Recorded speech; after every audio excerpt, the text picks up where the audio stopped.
Hello, everyone. It's Melissa Santana, your co-host of the Miss Texas Show. Excited as always to bring you another edition of the show, another great conversation, interview, wonderful information, all those wonderful, wonderful things. And so, with us today, we are going to have Julie Bonn Blank.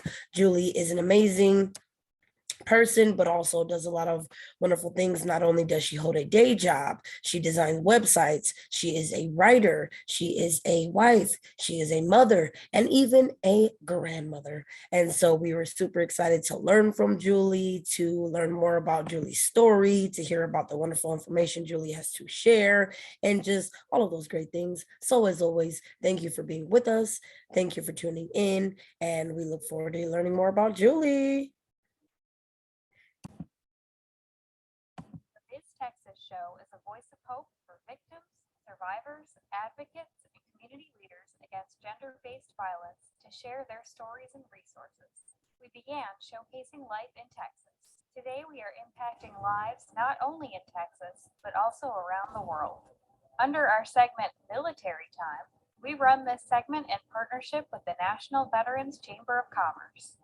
We invite military and veterans who have overcome traumatic events to share their experiences during and after their military service.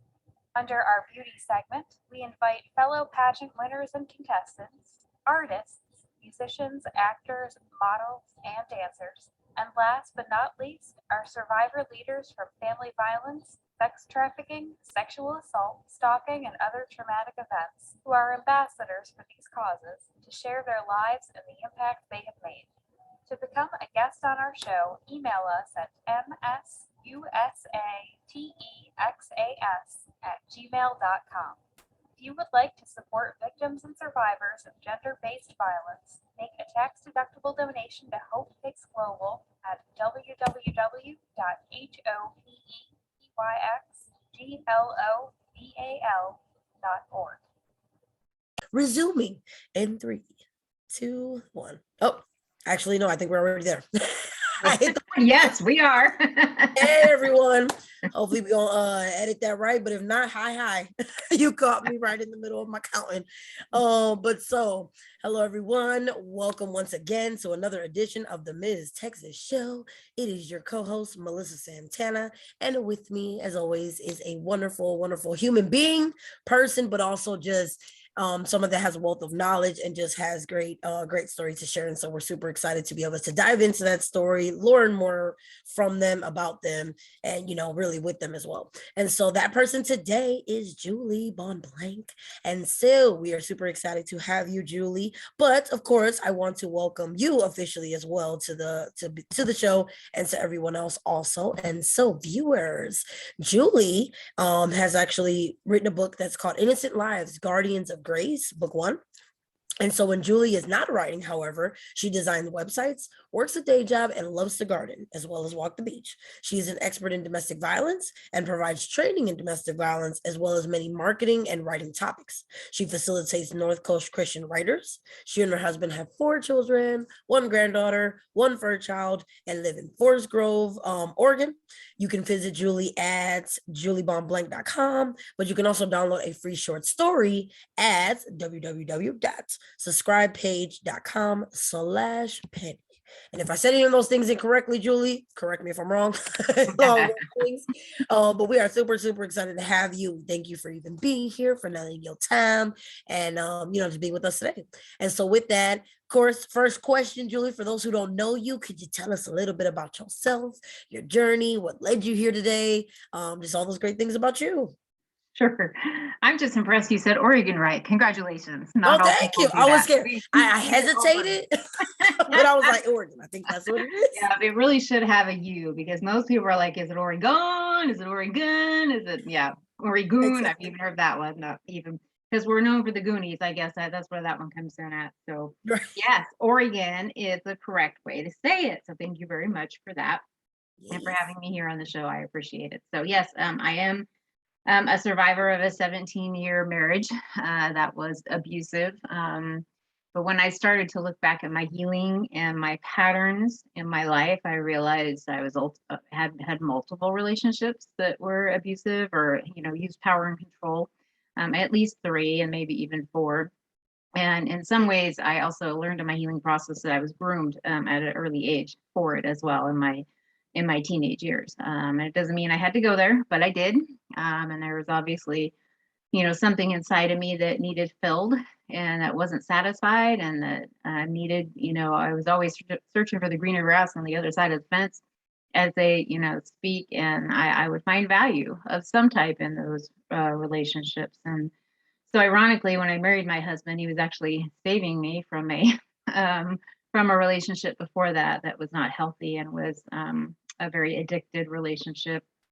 And I saw him very much as my savior, and not realizing the hell, no term, no pun intended to anybody who might be offended by that, but not realizing the hell that the next 17 years, would end up being. And there were good moments. I mean, we had 3 children, and it wasn't like it was all bad all the time. But the very first sign I saw of it was when we came home from our honeymoon, and my girlfriends from the wedding were still in town. And they were like, "Hey, how was the honeymoon? Let's get together. Let's go shopping. Let's do lunch." And I'm like, I'm 22, time. I'm like, "Oh yeah, that sounds fun. Let's do that." And he put his foot down. He said, "No." He said, "If you do that, you're married to me now. And if you do that, you're choosing them over me, and choosing to spend your time with them instead of me. And that's not right." And I was like, "Oh, okay." And I was pretty surprised when that came about.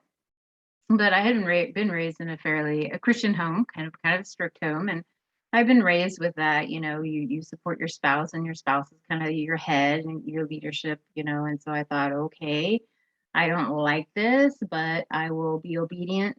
And we'll see, where it goes. And as you can imagine, with the stories you've heard, things tend to increase, in that regard. And a few years later, it was not, "I don't want you to see your girlfriends." It was, "I don't want you to go fly to your brother's wedding," which to me was a big important event. And I did go anyway. And I went back and forth in one day to get there as fast as I could, and I was exhausted. But of course, when I came back, it was really, really tough because he did not agree that I should have gone. So there's a lot of emotional and psychological abuse. He was very addicted. He had pain problems and was a patient of the pain clinics in the early days where they received morphine on a regular basis. Had a contract to use only a certain amount, but overused all the time. And so we had many episodes throughout our marriage. And I'm really sorry, my husband just pulled up the garage door, so that's that noise. Many instances in our marriage. This is my second husband, by the way. This is my first husband I'm talking about now, where he was offered help and refused help with that. And so I speak to a lot of ladies that don't understand that substance abuse and domestic abuse are not related. They really are not. What happens is that when we are using substances, we are much more inclined for those instincts to come out. So if there's a belief deep down in ourselves that it's okay to treat somebody like that, then yes, alcohol and drugs lower our inhibition, and we may do that. But they are 2 separate problems. So working in the industry now, if we have somebody who comes to us who is both addicted, either to medications or opiates or whatever, or alcohol, we have them go take care of that first, because until they take care of that, they can't begin to address the abuse, issues in their life. But we still hear an awful lot of, "Man, if he hadn't been drunk, this wouldn't have happened. We had a few beers and he was mad," or, and we're excusing that is what we're doing. We're minimizing it and we're justifying it and saying it's alcohol, it was a problem, when it's really not. There's plenty of people that can drink or even use drugs without being abusive and unkind and have power and control, over their partner. And so we know it can be done. And so there are 2 separate issues. So that's a piece I work through with people on a lot of basis, because we want and need, in some ways, it's our survival mode to be able to blame it on something, outside of the marriage or outside of the relationship, when in fact it's not that at all. Absolutely. And so and what I appreciate is definitely, I can definitely see that you're in the field, because you touched on a lot of topics that I feel like are very important for others to learn about, but that they may not be familiar with. And so, I really appreciate the mention of like the power and control for sure. Starting off with that one, I was like, oh, that making me think already of the power and control wheel. I love to bust that out from time to time. I don't know, viewers, you know about this. If you don't, go ahead and look it up, because we love it. We love using, just because, like you said, it is something that's rooted in that. And so it's definitely, unfortunately, what a lot of those who inflict this abuse, are doing. They really are, using, power and control. All the tactics fall under the power and control. But unfortunately, I just feel like those are being targeted. They don't know that there's this agenda of power and control, and they're not realizing that usually that's the point, is that they're in positions of power, and they exert the control more in whatever case it may be. In this case, given that you all had your marriage, which should have been a time to be happy, like you said. And so it's just like, what, especially coming back for your honeymoon, obviously, yes, you should be nothing but happy. You should be able to share that with anyone, including your friends. And so for that to be that first indication of like, you know what, no, actually, I want to remind you that I'm, the person in control here, and that you need to listen to me. But the thing is, too, it makes you question, because of course, naturally, you're going to want to, because you're like, well, yes, I did make this marriage as a commitment to you. Like I became a part of it for that. So why should I feel that, that person is now telling me, controlling my life in that way? So it's incredible, like, to be in it and know it. But I just love that, yes, now you're, helping others and educating them, because yeah, when you're in it, of course, it's like super difficult to be able to not only identify that, know that you're living in it, but then also make a plan to then overcome it. So I think it's just exactly like knowing how to, transition from all of that is incredible. But I also appreciated your mention of the addiction. I agree. So that's another one. I'm even still learning more about addiction myself. I've seen it play out in my own family, in different ways. And just like you said, like, we think we're escaping certain issues that we see. And then unfortunately, here we are. We find ourselves in those same patterns. So I think, but at the same time, I think that's why we also have to give ourselves grace, because, obviously if they've happened, we can't completely blame ourselves. Like, wow, how did I not see this coming? And all, I mean, we don't prepare, who prepares to be in situations like this? No one does. So I definitely appreciate that, all of those things are part of your work. But like you said, that was your first marriage. You are now actually in a wonderful second marriage, which has, children, grandchild, it has a fur child, like, it just seems wonderful. So I'm curious, like, definitely curious about the journey, that part of the journey. So like, did you do a lot of healing yourself before you were able to educate others? Like, for you to have, be armed with all of that information to know that it was power and control, like, I'm assuming that came with time, maybe. I mean, I'm just wondering, did you self-educate? Like, did someone help you? And just how did you, make sense of all of that, and, be able to, use that later to help others? I had big help. I'm a type A. So I don't walk in a place and think, oh, I'm going to work on these things and then get to this point where I do this. I walk in and I say, I'm going to do this, right? So I had heard of groups. They were free, and they're called Her Journey groups, through ARMS, which stands for Abuse Recovery Ministry and Services. And literally, I marched in a group thinking, okay, I'm going to learn this stuff because I want to lead groups. And I want women to know, and even men to know, that, it is not ever the plan that you should have to stay in abuse. And it is never okay. And that you are valued so much more than that. But as I was sitting in class, my leader knew it, I'm sure already, but I didn't. And the tears were rolling down my face with each lesson. I realized I got some work to do. I'm not ready to go there yet. And if I were to put myself in a situation right now of helping other people's without fully, healing myself, then that's just going to be a disadvantage to both them and to me. So I worked really hard to get through those classes and through that training, and I took more cycles. I did end up taking a job with ARMS as well. And so, I work as an advocacy with, a lot of people, which has been part of my healing. My healing always surprises me, because I get to a point where I like, okay, I'm healed. And, now I'm in a second marriage that's super healthy, and it's wonderful. And so that's a piece of healing, that's come. But then lately, it came back around to using my gifts. And I have a gift and a talent for writing. And during the most traumatic years of my life, I was not able to write, and to do those things. And, I really felt kind of God saying, hey, it's time to write. It's time to get the word out there, which is where, Innocent Lives came from, because it was time.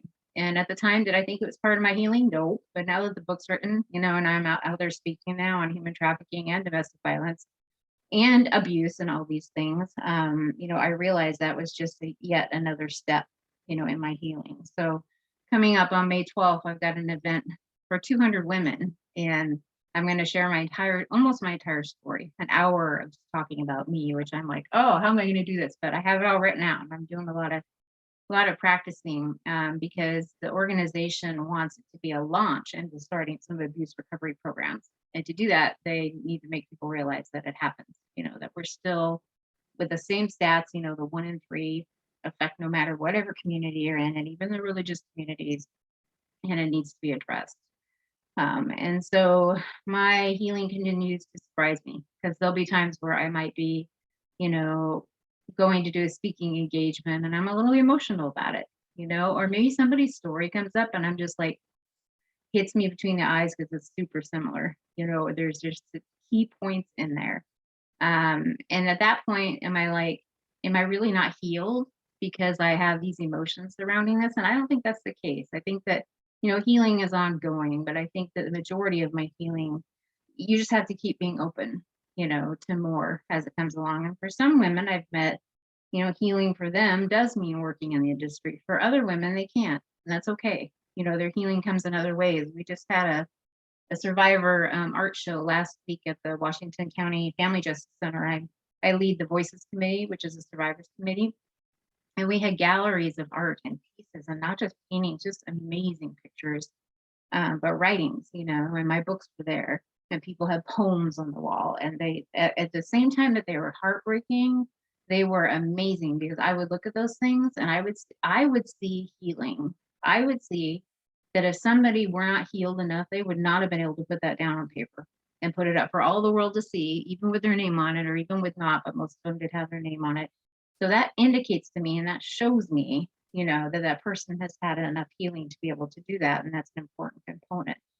And when I have applications for people who want to be on the survivors committee, the first thing we do is have a conversation, because the last thing I want to do is set anybody back in their healing, and trigger them and to send them backwards. And so I want to get more of their story. I want to see how healed they are. And there'll be signs that people aren't healed. And those, we can go into that if you'd like, but there's definite signs that people have that they're not ready yet. And I come from a very trauma informed perspective. So I hold the heart that someday they will be ready and it will be okay. But right now they're not, and that's okay too. And they just need to keep working on themselves. And if it's meant to be, they'll come back around, into the industry where they want to be. So healing looks different for each one of us, that's for sure. Oh, I definitely can't agree more. And I think especially because we don't always have shows dedicated specifically to domestic violence. So I'm actually excited because it gives us that unique opportunity to talk about that. Because all of the interpersonal violence, clearly, TheMsTexasShow, y'all should know, hopefully by now, we definitely take a stand against all of them. And we definitely understand that there's complexities, and unique properties to each. But domestic violence, it's such an interesting one. It really is, just because it's definitely hard, and it's what you just said. I think that, yeah, we absolutely, with that one, you cannot take it personally if people are not ready to leave that situation, because you might, hearing it as an outsider, might say, oh God, I really want them to leave. Like, how do they not see that as the unhealthy thing that it is? But you have to also take into account that, but this is a relationship that maybe that person, finds value in, that, did bring them joy at one point, maybe bringing them joy in the midst of the abuse, so it's hard for them to decipher between those two things. And it's hard to just see someone for those unhealthy characteristics, especially if it's mixed in with good characteristics. And so you're like, well, but sometimes it's good. Like, maybe they're just going through something, it makes it easy to make those excuses. But again, which are not, to the person, they're not excuses, it's their reality. It is their lived experience. And so we do need to, like you said, definitely meet people where they're at. And so, yes, I definitely would love to hear more about that and how you do that. But I just really appreciate that you said that, and how that also came up for you. So I appreciated how you said that, there was a point in time where I wasn't ready. I came there, I had all the help, I had all the resources, but I just wasn't ready to like utter the words, to be able to say what I needed to say. But did the world stop because of that? Were you unable to heal as a result? Absolutely not. And so it's just like, it was totally okay for that to be part part of your process. And for you to do that, I also found it fascinating actually that part of a lot of what you do right now currently is a writer, but there were moments where during your trauma that you cannot write. I found that very fascinating because for some it's the opposite. Like they're actually all they do is write in the middle of their trauma. Exactly. Like they're able to process their feelings, but incredible for you because you're more of a reflective person. Like you can, you did a lot of the writing after the fact, but you needed that time to process, like during and things like that. So it was just incredible for me to hear that. And so, but I love that you were able to see that that was part of it. You respected that part of your process. And then, and I mean, of course, maybe in the moment you didn't necessarily know that that was, like exactly what it was. Sure. Exactly. Like, I don't think you were like, well, you know what, right now, this is where I'm at. But it's just You're wonderful to know traumatized, that. right? Nope, you're right. I was not thinking that way.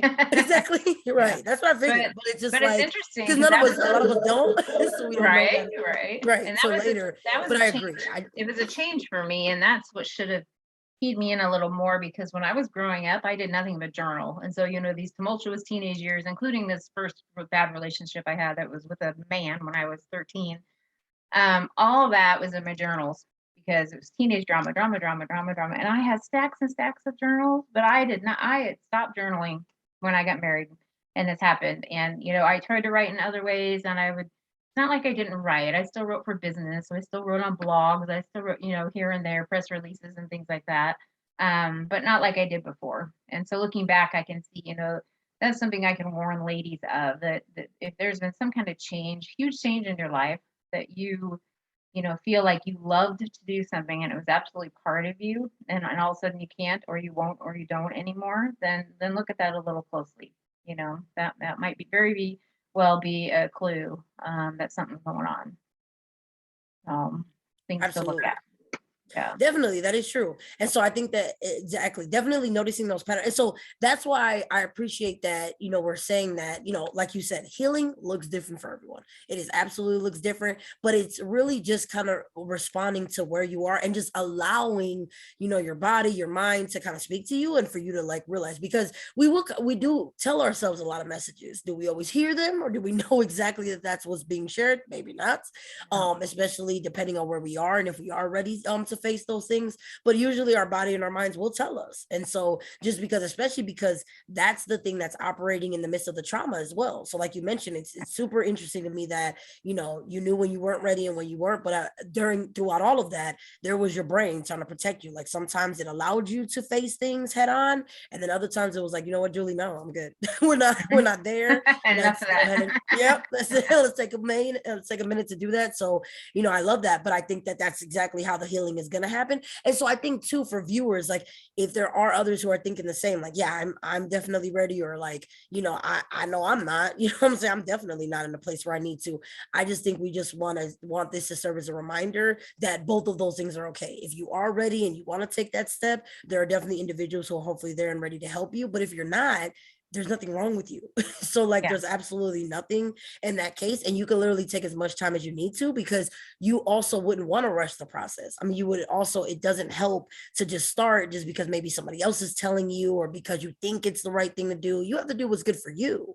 And Right. so whatever that may be. But I do love that, like you said, when you were ready, there was that great group that has helped you. And I think like, I know now you even have your own group, you know what I mean, that you help out with. So you've literally learned how to take it forward. And so I definitely want to hear about those things as well. Basically life on the other side, I will say.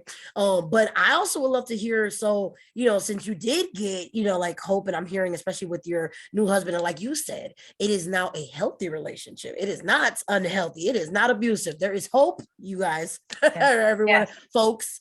No, there is. I don't want to, actually that there is hope there. So I'm just curious, like, how did you, meet your husband? Were you still new husband now?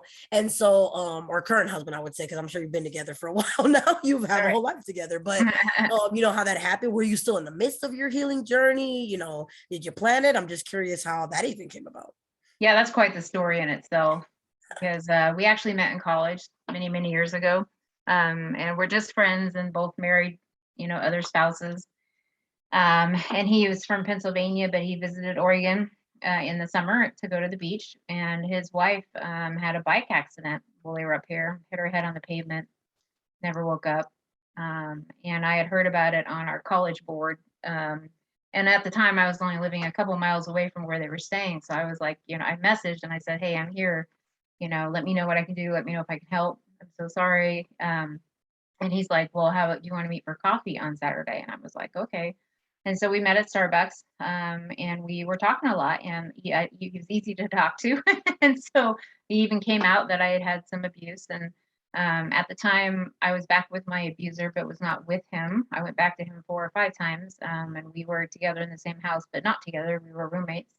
And we talked about a lot of the frustrations of the community and the churches in particular, not knowing where to fit us kind of people in, that had been abused and had maybe been divorced and, been through all that they didn't know how to deal with it and how they were really failing at that. And from his perspective, I mean, that was a piece of healing that just implanted that day. I was like, he's so right. So I ended up walking with their family for the next 7 weeks while she was in her rehab center that they moved her to, and she never woke up. She passed, and it was really really sad. And by that time I was looking at him going, man, this is a great guy, but at the same time I was like, he is in tremendous trauma, and I'm certainly going to be really really careful. And we're just friends. Even though I'm kind of drawn to him, I'm never ever going to say that because I know he was in a real vulnerable position. And so he went back to PA, and we kept in touch.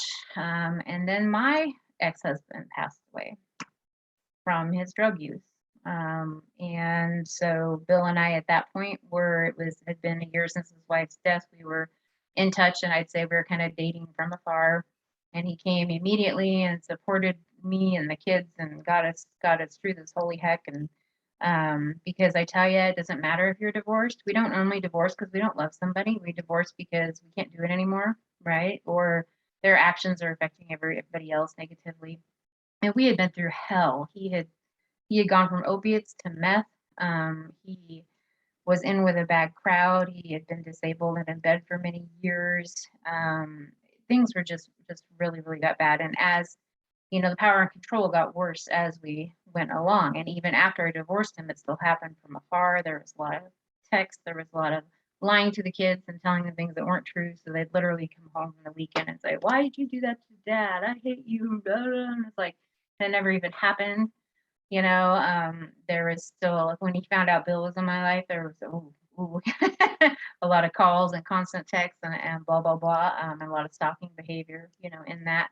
So things in some ways got worse, but all through it, I had this friend that was just like, just steady Eddie. And I really, really cared about me and just treated me like gold. And so when it was all finally over, we kind of looked at each other and went, what is this?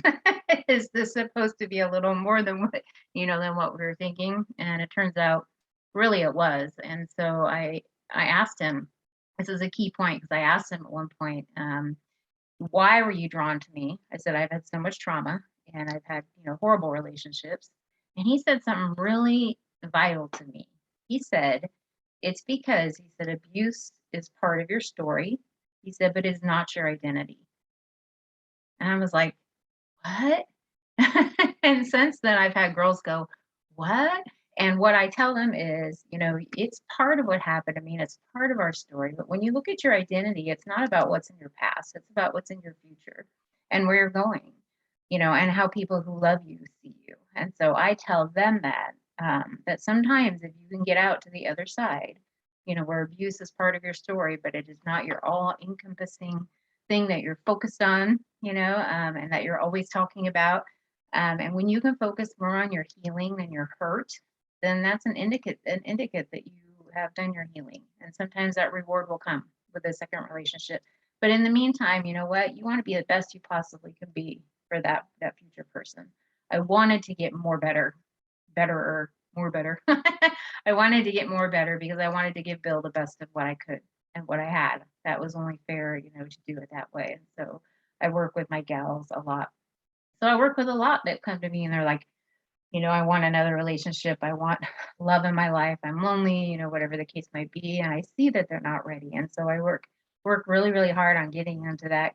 We want you to be the healthiest person going forward for this person, don't you? Because you love them. They're like, yeah, and so, let's work on this and this and this so that you guys have that solid foundation and that solid base. And as long as it's a healthy relationship moving forward.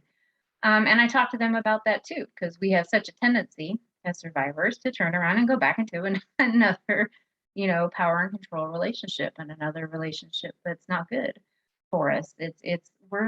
I swear I used to wear a t-shirt that says, I've been abused, abuse me more. And when I say that, they laugh at me because they're like, that's how I feel. I just can't get away from them. And you can, but it means there's something in you got to address. There's that need in you that you're not addressing, that you have to fill with something other than a man, and get yourself to that point of healthy and being healthy by yourself and good by yourself and well by yourself before you invite another healthy person to be in that circle with you. So that's really important. But it does seem to bring ladies hope when I tell them that, that it is possible.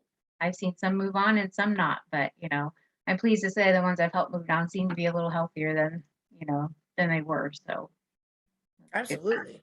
Yeah. Well, and then that's the cool thing that I love about what you share, and I appreciate you sharing it, is that like it does give all of us hope, that there is that light that hopefully you can get, later on, and that, with putting that work in, hopefully, the universe can respond and provide, to that great work that you're putting in, and that you do deserve happiness in the end, so it's Yeah. like it's not meant to be all dark clouds, and it needs to be just all of that, like you can. And then even with what you were saying, it didn't sound like this perfect fairy tale time. You didn't meet him when you were in this great, perfect place. Like it wasn't like prescribed. It wasn't like, set aside for you or anything like that, like calculated in a particular way. You actually met him like in the midst of your healing, you know what I mean? While you were still discovering yourself, which I think that's the point though, too, is that like, because healing should be like a lifelong part of our journey, and like, because we're always evolving as human beings, and because we're always figuring it out, there isn't necessarily a perfect time. But what I do appreciate, like you said, is that, but you do have to at least be open to that. You know what I mean? You have to be ready in the fact that,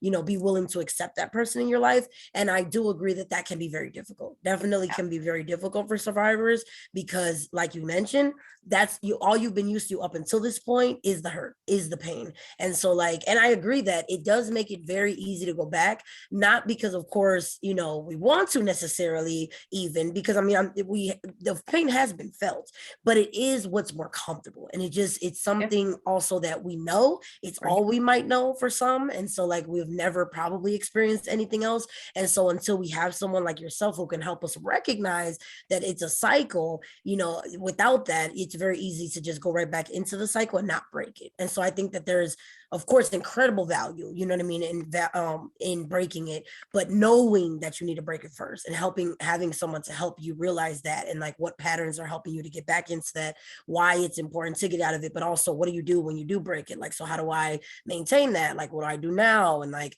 how can I work through that? So I love that, you've not only found your person, and that, you represent for us what it's like to, move on and be able to still, now be in something that is wonderful and positive, but you help others to figure that out too. And I just think that's like so awesome that you're able, to do that, and that you help others with that. And that's actually what I want to ask about next, is that, so with that being said, because you've kind of said it in between and how you help others and all that. And I heard, and of course, which I appreciate, you shared some of your story, and just, how it started off and all of those things. And now we learned that, you were able to find happiness with your husband now and all of those things. But I'm also curious, when did it start that you became, essentially, it sounds like, an advocate for others, this person that helps other people? I heard, like I said, who helped you, but just, I'm curious now, like, when you decided to, step up and be that person for other people, like, was it just little things? Was it, like inadvertently, like, like, was it pre-planned, intentional, and all those things, or did you kind of fall into it? Just curious how you took that transition into that role.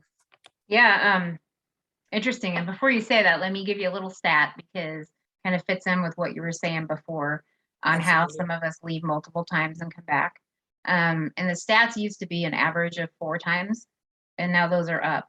And now women are going back an average of 7 times before they leave their abuse for good. And what you said about having a mentor relationship is so important, because I am convinced, and this is what I've been working on in my head in the last few weeks, so you're the first to hear, is the AA model. You know how they have a sponsor, somebody who's been there, they check in, they either meet once a month for coffee, or if they haven't heard from them in a while, they're like, hey, how's it going? Give me a call, I am convinced that if we in the DV industry could get some kind of peer mentorship program like that going, that we could reduce those numbers back down. Because I know those times that I went back, that if I had somebody saying, hey, Jules, I'm really worried about you going back. Here's my concerns. how do we get through? And this, of course, is your decision, but let's talk about this. I think I may not have gone back so many times. So those are two things I want to bring up since they were about mentorship as well. As far as my journey, after I took the Her Journey classes and I decided I was healed enough, which, like you said, is lifelong. So I wasn't, but I was healed enough to start helping other people. I started with that group. I started leading volunteer recovery groups, the Her Journey groups with ARMS. And I did that for 8 years or so. And then I became a staff member at ARMS. So I became their women's services director and educational director. And so I ended up doing a lot of mentoring. I do have to say, once you're a survivor and you're healing, I swear they're just drawn to us. You meet them on planes, you meet them on trains. As soon as word gets out that you're coming to speak or something and you have a personal story of abuse, you get that one lady that approaches you, a little timid mouse, and just says, "Can I talk to you? This stuff's going on. I am so confused. I don't understand. Help me." And on the online groups as well. There's quite a bit that goes on. So I went from there into national advocacy. I just finished up the certification for the Oregon State domestic violence advocacy, as well as expert training to be an expert witness in strangulation and DV cases in the county that I'm in, because they need them so badly. And then the Survivor Voices Committee came alongside with ARMS, because we were a partner of theirs and they needed a survivor to facilitate it. And I tend to have those gifts of leadership that come natural to me. And I'm like, let's get this thing off the ground and let's get it going. And so a lot of it has come, through that as well. So all those opportunities combined. And then now I'm writing and speaking. So, I knew my next step was writing, did it, got it out there. And now I'm like speaking. And podcasts. And the interesting thing is that I used to love to speak, but since I've had my abuse, I do have a tendency towards some anxiety. So I do have some panic attacks. And I just think it's somebody out there who doesn't want me to speak, because I'm nervous before podcasts, but before in person, I'm like, really, I give a speech on Sunday and I was shaking and I'm like, I can do this. What is wrong with me? But I had so many people come up to me and encourage me and say, you can do this. And one gal was like, why? She goes, why are you even nervous? She goes, it's so impactful every time I hear you speak. And I was like, my heart. So I marched up to that podium and I spoke and I did it, and I did it strongly and I did it well. And so things are different sometimes after you heal, and you've got that trauma brain going on. So maybe you have issues with depression or anxiety or whatever, or even dissociative disorder or issues, that are caused from your trauma, but it does not mean that you cannot get through those enough to be of a help to other people. And to mentor. And once you really put yourself out there, is that people will come to you. They will come, and they'll come with you like you're nuts. So even when you're trying to take a break, they may come to you. So it's good to have some backup people in your lives too that you can refer people to, as needed, so we don't burn out. The average burnout time for a domestic violence advocate, sadly, is 3 to 5 years. And that's way too short, but it's because it is hard work. And so I tell my people that I train into advocacy, because I've written the training curriculum for ARMS for all our advocates. And one of the modules they have to take is all about compassion fatigue and self-care, and taking those vacation breaks, and even going to therapy. And you think you're past your healing, you don't need it, but guess what? If you're in advocacy and you've been a past survivor, it's not going to hurt you to sit down once a week or once every 2 weeks and talk to somebody. And the self-care is really, really essential in the industry in order to be a successful mentor. But every time that person leaves that relationship because of you helping them, and every time they call you and say, thank you, you saved my life, you can't beat that. That's just, and I'm not saying that is an ego thing. I'm just saying one more person saved from domestic violence is so worth everything. I couldn't hit my button in time, but yes, I definitely wholeheartedly agree. And even when I was hearing that, I was just, I'm literally taken back to literally that's literally the value of why. I mean, I also love, like you said, to do that work, but it's just Man, you really are inspired by the many people that you do meet, but it is incredible, and also with you, I think it was interesting what you were saying about like still getting nervous and things like that. I feel similarly, but I also was thinking when you were saying that, I was like, well, good news, you're still human. You know what I Right. mean? And so like, I guess turns out, you're not a robot. Sorry. So, Good point. Okay. All right. I'll take it. Yep. I'll yeah, there remember you that go. next Like I'm time. just, but like, and I mean, because I think that is the funny thing, like, because I Yeah. do that. I definitely do that myself. I'm also like really critical of myself, and I find Yeah. myself like, why, same, like, why am I still questioning myself? Like, why do I still have all these feelings? I think, oh, and I got enrolled in therapy recently again. Like I've been in Right. it in the past, and I was like, you know what? Gotta go back. Found Yep. out some new stuff. I'm going back there, and I'm telling like the counselor my first session about like the abuse that I faced as well. And I found my like heart beating really fast, and I'm Yep. like, and it Yep. was virtual, and I'm still I've like been there. having reaction, right? So I'm like, oh my gosh, I'm having a physical reaction when that was going on. Normal. And I was Yeah. like, and I've told this before, so that's why I was like, wow, why is this taking me right back? And it's like, I see why I do need some work to do. You know what I mean? Like it really isn't over. And it's funny because I was doing the show at that point. Like I've been doing it for almost a year now. So it's like even that, like, doesn't erase those things. Yeah. So it's like it doesn't mean that you're not still gonna react to it. It doesn't mean that, because it was a significant part of your life. And honestly, it was your entire life at one point. So it's like, of course, you're not gonna just forget about it. You know what I mean? Of course, you're not just gonna be able to completely, like be disarmed when you're talking about it and all of those things. And of course, you're not just gonna be able to talk about it without, thinking about it in that way. But that is what makes it so powerful, I think. So like you said, I think you're obviously the best person, to be able to help others, because you know better than Yeah. anyone what it's like, because you yourself were still doing that. So of course I'm not surprised, and I would echo what everyone said, that yes, you're incredibly impactful. And I just think, if there's anybody helping other people, I'm glad it's someone like you know what I mean, who's been there, but also who genuinely cares, to help other people. Not, and not everybody necessarily is ready for that. So I also don't want to like talk down on that. Like we all mentioned, you don't have to be a hero for everyone. If you also just need to do this for you and that's what you need, that is okay. That's enough. You know what I mean? That's all we need. And it's absolutely, it's still very, helpful and very positive. But definitely for someone like you who does take this on, you hit definitely some other gems, is that the value of taking care of yourself in the process. Because now that you have taken it on, and I'm so glad you do, like I said, hats off for that work. I agree that it can be very difficult to do, though. These aren't like easy conversations to have. It's not, super simple to be able to engage them. We get that. So that's why I think it's wonderful when anybody's even willing to have that conversation, to even try it.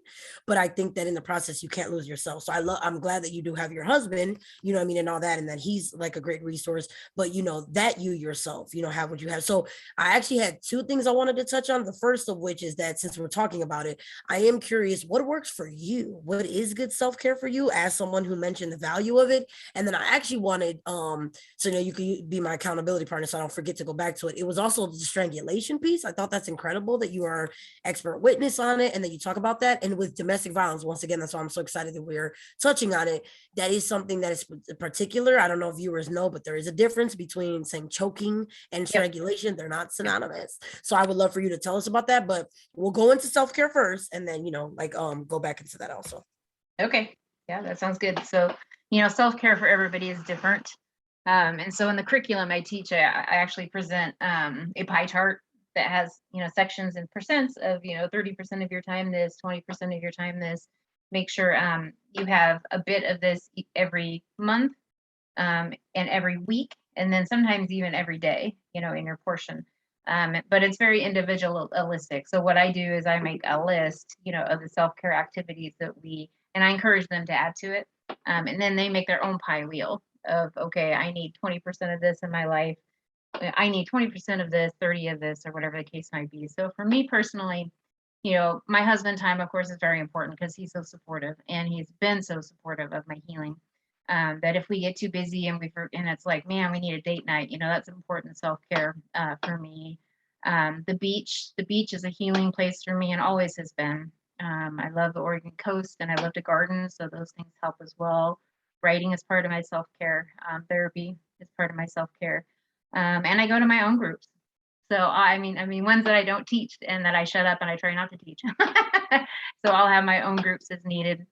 And I'm getting ready now to bump back up and to be more of an advocate than I've been in the last 8 months, because I kind of had a break in that for a while. And so I told the organization with, I said, I'm going back to therapy. I have to, I'm going to have to for self-care, because a lot of what we do is taking calls and victim calls, and I make victim calls, because they're at the organization I'm with. There's a program for men and women who are abusive, and we often have their partners in the victim program. And so part of our job is to connect with those victims and to really do a questionnaire on, hey, what happened and how severe was this and blah, blah, blah.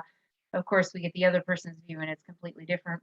But I know that going back into that role, that you got to know your signs. And for me, if I get to a point where I'm doing a lot of calls and I'm starting to maybe feel emotional with the stories, that's a sign to me that I need to work on my self-care. I need to get back into that mode. And so I've already told them, I said, therapy, I'm starting again next week with that role. I said, I'm starting therapy, next week.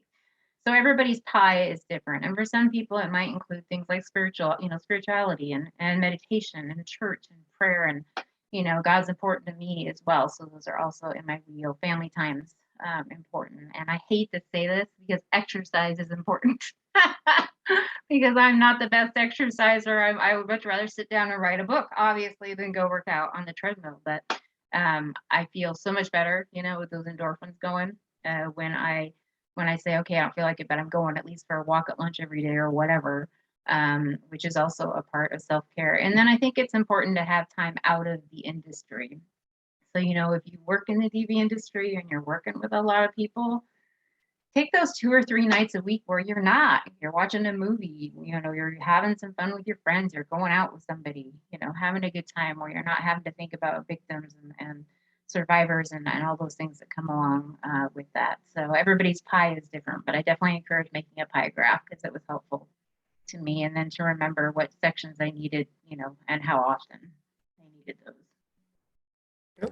Absolutely. Especially with all the roles that you like take on and like that you play and all the things that you do. I agree. And I love that. I love the pie chart, especially. I've used different methods myself, but I was like, oh, okay, I might need to dust that off. Like, so I'm glad you shared that. Because I think it's good to look at, and sometimes we need to put it down on paper and see, what I mean, where we are putting our time, how can we be more intentional about it? But you heard it here, it is important. So like It's vital, no matter what it vital. is that you're going through, yeah, exactly. To do that, especially with all the things that you have to do and all the responsibilities you have to manage, Lord, it's a lot. So I think that definitely. And so speaking of a lot, you are an expert witness, like you mentioned, of strangulation. So with that, I mean, I'm curious what that's like, and all those things, but also just if you could educate viewers on the importance of that and why, like that's Sure. especially, right, relevant in the world of domestic violence. Well, there's a lot in that training. But first of all, like you said, it's very important to note the difference between choking and strangulation. And choking is actually choking on an object, not having somebody's hands around your neck.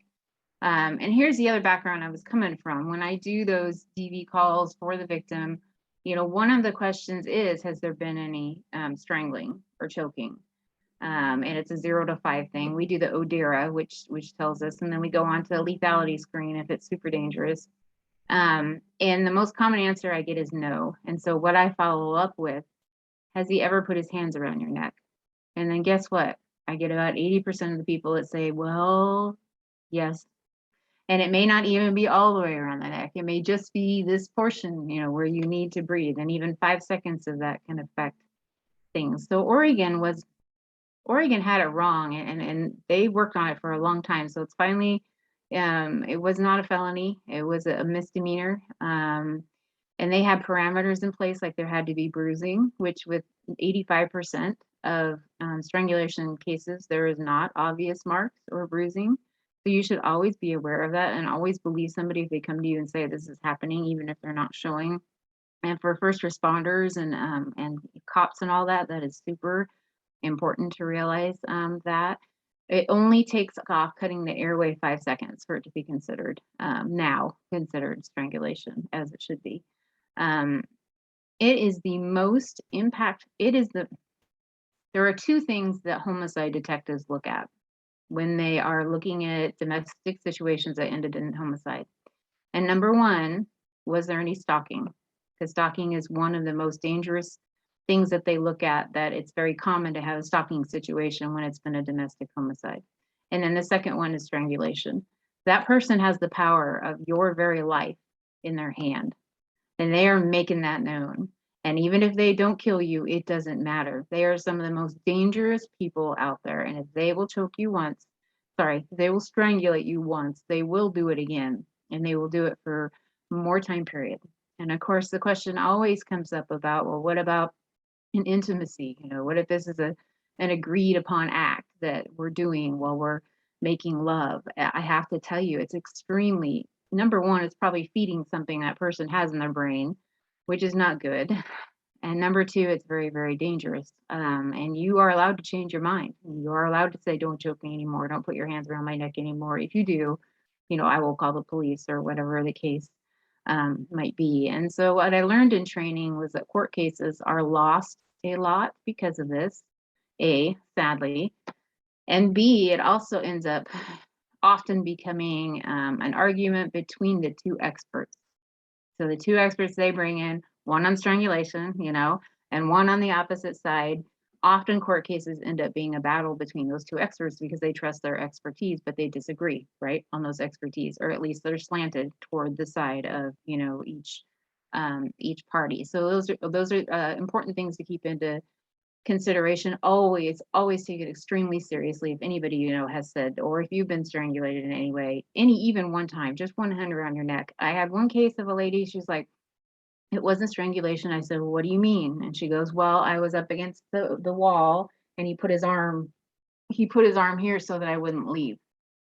And I said, that's strangulation. He's still blocking your airway.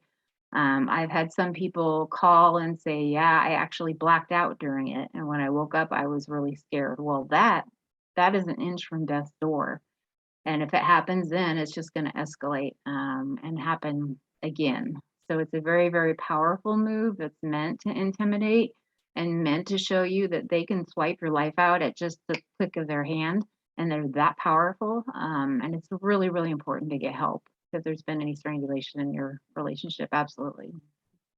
Yes. And so that's why, yep. And that's why I appreciate so much that you shared that and clarified, because yep, that's not something that we talk about all the time, but it's needed, to make that clear. Like, especially because in our society we are often hearing the word choke, choke, choke. That's all we hear. And so, and of course it's okay if you I'm saying for others, we can understand if you might use that term, instead, because it's actually what you've heard this entire time. But I'm just glad we clarified that there is a difference, however, and that it's okay if it's happened. I mean, it's absolutely not okay for it to be taking place, but we can understand, that it is happening. But we definitely want you to know that it is not okay, that you don't deserve for that to be happening, and that yes, it is a sign of danger there. And so it is definitely a good time, to be able to seek help and know that there is help out there, and there are individuals like Julie, who have been trained in that area, who can help you specifically, who know, about that. So I'm just so glad that you shared. And so with that, I think you kind of alluded to it, but I'm curious, like you said, what's happening in the future, what plans do you have, what can we expect from you? And then, we of course want to hear how, those can get in touch, others can get in touch with you too. Sure, yeah. Well, I'm on all the social media, and my website's just my name, juliebonblank.com. Like you mentioned, there is a link if you want a free ebook for a penny. I think it's subscribepage.com/penny. That you can, and that also signs you up for my newsletter. You can also sign up with my newsletter at the website. The second book, For Innocent Lies, I got the second cover. I'm so excited. So I put it on the wall. The second book is Innocent Voices, and it follows the line of one of the girls in here and their families. Innocent Lies is about two girls who are kidnapped and trafficked. They're 14 and 12 years old. And that is, and I'll argue with this, you will have professionals in the industry that say that is not the most common way that people are trafficked. The most common way people are trafficked is through into what we call an intimate partner relationship, where they think they're hooking up with you, or they, it's actually a 50-year-old pervert online and it's a 12-year-old girl, or whatever the case might be. But I would make a case that with all our missing and endangered children that we never see again, we don't really know that.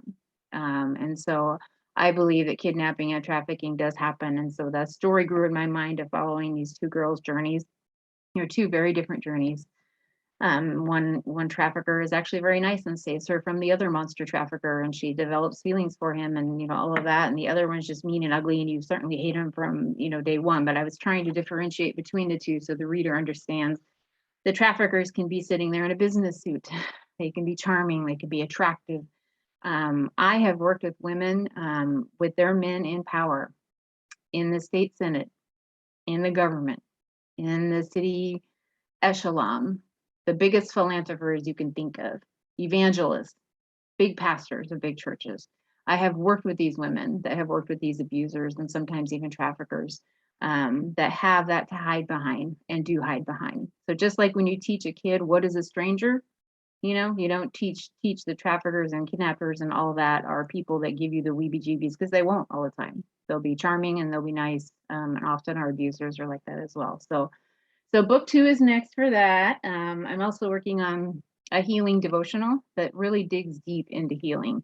It's an interactive journal, so it has artwork and writing, probably a video for me in each section. It's 52 weeks, so it can last a year, or they can do it once a week, or they can do it in 52 days. Working on that as well. I'm continuing with the Survivor Voices Committee, of course, and back to working with more survivors even this next week and doing whatever I can. I've got speaking engagements lined up, 5 to 6 a month, and those are filling up pretty fast, and podcasts as well. So the more the better, because I just want to get the word out there that abuse is not normal, abuse is not expected, and you are worth so much more than that, and your value is worth so much more than that. And that's what it really has to come down to for you to stop abuse in your life, is to realize how very, very valuable you are and that you're worth more than that. So I just pray everybody I come into contact with gets that message, and understands Absolutely. that. Yeah. Absolutely. And so I'm so glad to hear that there will be others benefiting, from all the wonderful knowledge that you shared with us today, in the form of those speaking engagements. I think it's wonderful, the workbook, all these great things. And then I think it's amazing too that yes, you have that first book, but yet you're already, you're working on the other, and then you're able to show, like you said, those different perspectives. So like it's exciting, definitely exciting work. And so I feel like if anyone else resonates with anything that they heard, wants to be able to connect with you, I love that there is those multiple ways, to be able to find you and to do all that. And so, I think you said it at the end with the whole value. But I was going to say, is there any other things that you wanted to add? I don't know if it was like that, like echoing the fact that, hopefully others realize the value that they have and all of those great things. But yes, was there anything you wanted to share with the viewers today? Just keep an eye on me. and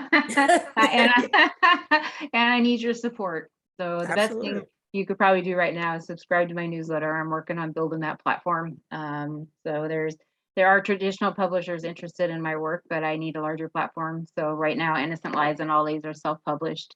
And I think that's the next step, but I do need support and people's help. So if you were touched at all today, or you felt like you want to keep in touch, I would love to hear from you, for sure. Absolutely. And so with that said, it was such an honor and pleasure to have you with us today. I'm, like I said, incredibly grateful that you were, with us. Viewers, I encourage you to go ahead and tap in, definitely connect, and also help that, because obviously you'll be helping a greater cause in the process, and being able to help, your impact spread, and for all of that. But also, you can get educated in the process and know that your resources are growing by connecting with Julie also. So thank you so very much, Julie. And thank you everyone who tuned in with us today. And took part in this great conversation. Thank you. Welcome. Nice to meet you all. Absolutely.